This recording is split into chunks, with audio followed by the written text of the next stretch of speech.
Assalamualaikum, semua sihat? Kawan-kawan, kawan-kawan semua, jom kita semua ucapkan tahniah kepada Menteri Dalam Negeri.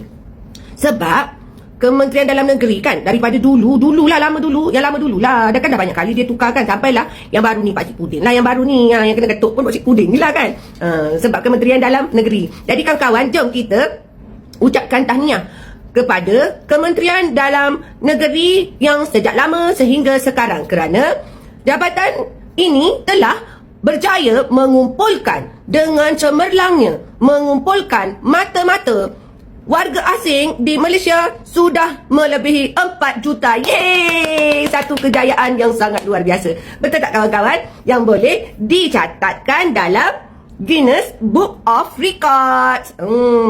Itulah berkat daripada integritinya yang bagus, daripada pengawasan menterinya yang bagus. Kalau menteri bagus, memang anak buah akan bagus. Kalau menteri ni macam ni jaga, memang TikTok. Kalau menteri dia memang TikTok, anak buah dia lagi TikTok. Dia jadi TikTok. Dia lebih kurang macam tu lah kan. Tengok kan sekarang betapa berjayanya Menteri Dalam Negeri. Ya, memang sangat-sangat berjaya.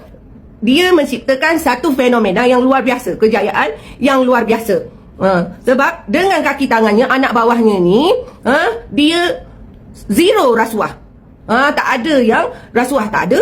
Semua dijaga dengan elok, teliti semua. Lepas tu kalau meluluskan apa-apa pun, laluan-laluan pun semua dijaga dengan baik.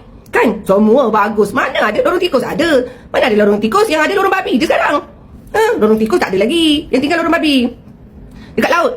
Bukan bot kita yang datang. Bot Indonesia bukan bot kita tu. Tak ada. Mana ada. Kan diorang ni semuanya telah menjalankan tugas dengan amanah. Kalau kepalanya amanah, maka anak buahnya amanah. Dia double amanah.